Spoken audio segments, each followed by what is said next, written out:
कहानी की शुरुआत हमें 200 साल पीछे ले जाती है, जहाँ पर हमें एक कबीला दिखाया जाता है और उस कबीले का राजा उस कबीले के एक डायन को मौत की सजा दे रहा है। लेकिन वो डायन मरने से पहले उस राजा को कहती है कि मैं तो मर जाऊंगी, लेकिन मेरे मरने के बाद भी तुम इंसान बचोगे नहीं, तुम इंसान तड़प तड़प के मरोगे। वो राजा उस डायन सारप की बात नहीं सुनता और उसका सर काट के उसे मार देता है। उसके बाद कहानी आगे बढ़ती है, यानी कि 200 साल आगे, और हमें इस मूवी की लीड कैरेक्टर एलिन दिखाई जाती है। एलिन अपने भाई बेगस के लिए खाना लेके घर जा रही है, लेकिन तभी कुछ गुंडे उसका रास्ता रोक लेते हैं और उससे कहते हैं कि तुम्हें अपने बाप की उधारी चुकानी पड़ेगी, वरना हम तुम्हें और तुम्हारे भाई को मार देंगे। एलिन उस गुंडे से 3 दिन का वक्त मांगती है और वो गुंडा मान जाता है। अब एलिन के पास सिर्फ 3 दिन है अपने मरे हुए बाप की उधारी चुकाने के लिए। एलिन अपने घर जाती है। वो जिस अपार्टमेंट में रहती थी उस अपार्टमेंट में सिर्फ गरीब और चोर उचक्के ही रहते थे। वो अपनी पड़ोसी घानी के पास जाती है, जिसके पास वो अपने भाई को छोड़ के गई थी। वो घानी के पास से अपने भाई को लेती है और वहां से चली जाती है। घानी उससे कुछ बात करने की कोशिश कर रहा है, लेकिन एलिन अभी उससे बात नहीं करती। एलिन के ऊपर बहुत जिम्मेदारी है, उसे अपने भाई का ख्याल रखना है। वो अपने भाई बेगस से कहती है कि बस मुझे कल का वक्त दो, कल मैं एक काम करने जा रही हूँ और जब मैं लौटूंगी तो हमारे पास बहुत पैसे होंगे और हम हमेशा खुश रहेंगे। बेगस एलिन की बात मान जाता है। एलिन और बेगस दोनों सो रहे, लेकिन अचानक एलिन को सपने में उसका मरा हुआ बाप दिखता है। एलिन घबरा के उठ जाती है, लेकिन अब एलिन को सच का सामना करना पड़ेगा। वो तैयार होके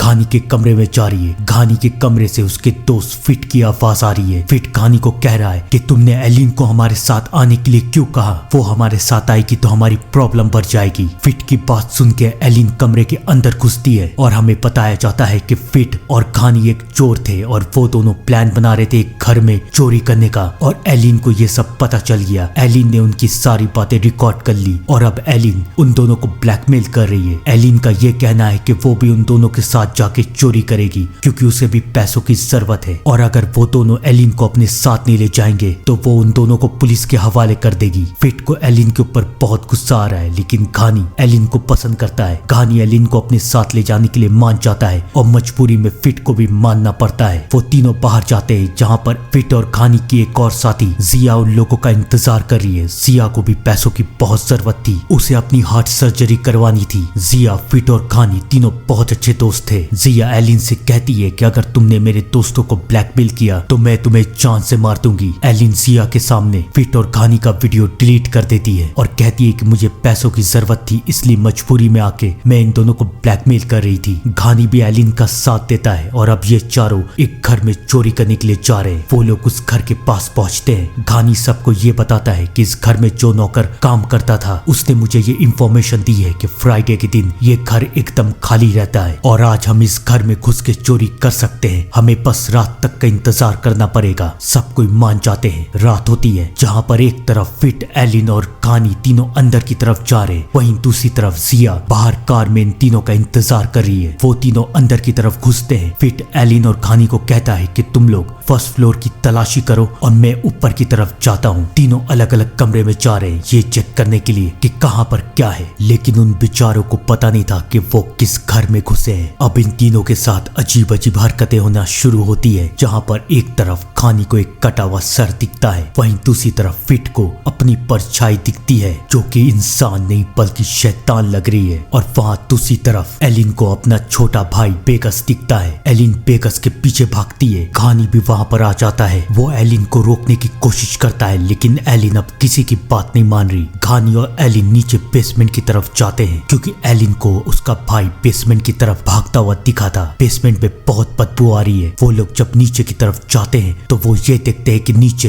3-4 लोगों की लाशें हैं और वहाँ पर एक लड़की है जिसके हाथ पैर बंधे हुए हैं। वो लड़की उन दोनों से मदद मांग रही है कि प्लीज मुझे बचा लो, वो मुझे मार देगा। एलिन को कुछ ठीक नहीं लग रहा। वो घानी से कहती है कि हम इसे नहीं बचाएंगे, चलो यहाँ से, लेकिन घानी उस लड़की के हाथ पैर खोल देता है और अब घानी और एलिन दोनों को ये समझ आ चुका है कि ये घर कोई मामूली घर नहीं है। अब उन्हें यहाँ से भागना है। घानी उस लड़की को अपने कंधे पे लेके भागता है और फिट और एलिन भी उसके पीछे जा रहे हैं। लेकिन जैसे ही वो लोग दरवाजा खोलते हैं तो वो लोग ये देखते हैं कि बाहर जाने का कोई रास्ता ही नहीं है। हर दरवाजे और हर खिड़की के बाहर एक दीवार बन चुकी है। वो लोग समझ जाते हैं कि वो लोग यहाँ फंस चुके हैं। बाहर से रेडियो में जिया की भी आवाज आ रही है। जिया भी समझ जाती है कि कुछ न कुछ तो गड़बड़ है। वो भी अपने दोस्तों को ढूंढते हुए घर के अंदर आ रही है और उधर घर के अंदर वो तीनों फंस चुके हैं। उन्हें समझ में नहीं आ रहा है कि वो क्या करे। फिट दीवार तोड़ने की काफी कोशिश करता है लेकिन वो दीवार टूटती नहीं। अब घानी फिट को समझाता है कि हमें यहाँ से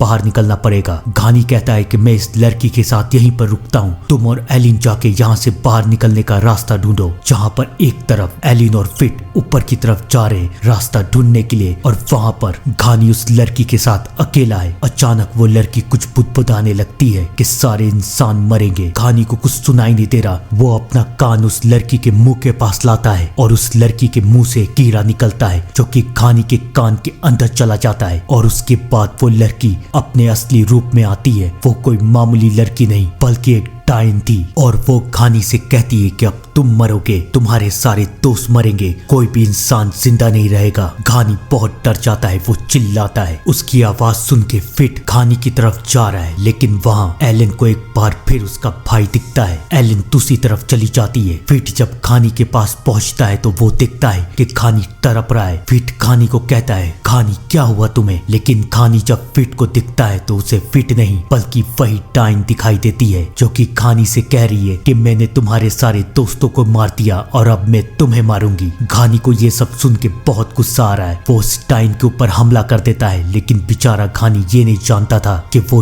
टाइन नहीं बल्कि उसका दोस्त फिट है। फिट को समझ में नहीं आता कि घानी को ये क्या हो रहा है। वो अपनी जान बचा के कमरे में भागता है। वो कमरे का दरवाजा बंद कर देता है। कमरे के बाहर घानी बेहोश हो जाता है और उस कमरे में एक कीड़ा फिट के अंदर घुस जाता है और उसके बाद कई सारे कीड़े फिट के अंदर घुस जाते हैं और फिट को मार देते हैं। जहाँ पर एक तरफ फिट घर के अंदर मर चुका था वहीं दूसरी तरफ घर के बाहर जिया अपने दोस्तों से बात करने की कोशिश कर रही है। तभी उसके रेडियो पे फिट का मैसेज आता है कि मैं बाहर हूँ, मुझसे बाहर आके मिलो। जिया को समझ में नहीं आ रहा है कि फिट अकेला बाहर क्या कर रहा है। तभी वो पीछे देखती है और देखती है कि फिट की आवाज में वही टाइन बात कर रही थी और अब वो टाइन घर के बाहर आ चुकी है जिया को भी मारने के लिए। जिया उस टाइन को रोकने की कोशिश करती है लेकिन वो टाइन जिया को भी मार देती है। अब 4 में से 2 लोग मर चुके थे। कहानी हमें फिर घर की तरफ लेके जाती है। वहाँ घर के अंदर एलिन अपने भाई बेगस को ढूंढ रही है लेकिन उसके बाद एलिन को उसका मरा हुआ बाप दिखता है जो कि अब एलिन को मारने वाला है। अब कुछ देर में एलिन भी मरने वाली है लेकिन तभी वहाँ पर एक आदमी आता है और वो एलिन को बेहोश कर देता है। वो एलिन और घानी दोनों को बेहोश करता है और दोनों के शरीर से उस कीड़े को बाहर निकाल के मार देता है। उसके बाद वो दोनों होश में आते हैं और वो आदमी उन दोनों को बताता है कि तुम दोनों के ऊपर काला जादू किया गया था लेकिन अब मैंने तुम दोनों का काला जादू खत्म कर दिया। और उसके बाद वो आदमी उन दोनों से पूछता है कि बताओ तुम दोनों कौन हो? क्या तुम वही टाइन सरफ के खानदान से हो? उसे जिंदा करने आए हो? घानी और एलिन दोनों को कुछ समझ में नहीं आ रहा। घानी उस आदमी से लड़ने की कोशिश करता है लेकिन वो उससे लड़ नहीं पाता। उसके बाद घानी उससे पूछता है तुम कौन हो? तब वो आदमी अपने बारे में बताता है। वो कहता है कि मेरा नाम यूरिप है, मैं शैतानों को और काले जादूगरों को मारता हूँ। इस घर में मुझे भेजा गया था काले जादूगरों को मारने के लिए और इस घर में मैंने एक टाइन को बांध के भी रखा था लेकिन तुम लोगों ने उस टाइन को आजाद करा दिया। एलिन और घानी को कुछ समझ में नहीं आ रहा। उन दोनों को सारी कहानी समझाने के लिए यूरिप अपनी शक्तियों की मदद से उन दोनों को 200 साल पीछे यानी कि उसी दिन लेके जाता है जब उस राजा ने उस टाइन को मारा था। आज जहाँ पर ये प्रॉपर्टी ये घर है वहाँ पर वही कबीला था और वहीं पर उस टाइन को मारा गया था। मरने से पहले उस टाइन ने राजा और पूरे इंसानों को ये श्राप दिया कि मैं तो मर रही हूँ लेकिन कई साल के बाद मेरे खानदान में एक लड़की पैदा होगी सुकमा और उसके अंदर मेरी शक्तियां आएंगी और उसके बाद सुकमा सारे इंसानों को मार देगी। उस टाइन की कही गई बात सच हो गई। 200 साल बाद सुकमा नाम की लड़की पैदा हो गई और अब उसके अंदर उस टाइन की ताकत आ रही थी लेकिन इससे पहले उस टाइन के परिवार वाले सुकमा के अंदर सारी ताकतें डाल पाते। यूरी वहां पर आ जाता है और यूरिप उन सबको मार मार के सुकमा को कैद कर देता है। सुकमा को मारने का सिर्फ एक रास्ता था, वही तलवार जिस तलवार से उस डाइन का सर काटा गया था। यूरिप उस तलवार को ढूंढने के लिए बाहर गया और तभी घानी और उसके साथी घर के अंदर घुस गए और उन्होंने सुकमा को आजाद कर दिया। यूरिप उन दोनों को फिर से प्रेजेंट की तरफ लेके आता है। यूरिप उन दोनों को समझाता है कि वो तलवार यहीं इसी घर में है। उस डाइन के खानदान वालों ने यहाँ पर घर बना दिया ताकि वो उस तलवार को ढूंढ के उस तलवार को खत्म कर सके, क्योंकि एक बार अगर वो तलवार खत्म हो गई तो उसके बाद ये शैतान कभी नहीं मरेंगे। अब सुकमा तो आजाद हो गई है, लेकिन हमें सुकमा को मारने से पहले उस तलवार को ढूंढना पड़ेगा। अब यूरिप, एलन और घानी उस तलवार को ढूंढ रहे हैं। उन्हें एक गड्ढा मिलता है और तीनों के तीनों एक गुफा में गिर जाते हैं। अब उन्हें समझ में नहीं आ रहा कि वो उस तलवार को गुफा में कैसे ढूंढेंगे, लेकिन तभी एलन को कुछ हो रहा है। एलन के अंदर एक आत्मा आ जाती है और एलन एक गाना गाने लगती है, एक मंत्र पढ़ने लगती है और ये मंत्र यूरिप जानता था।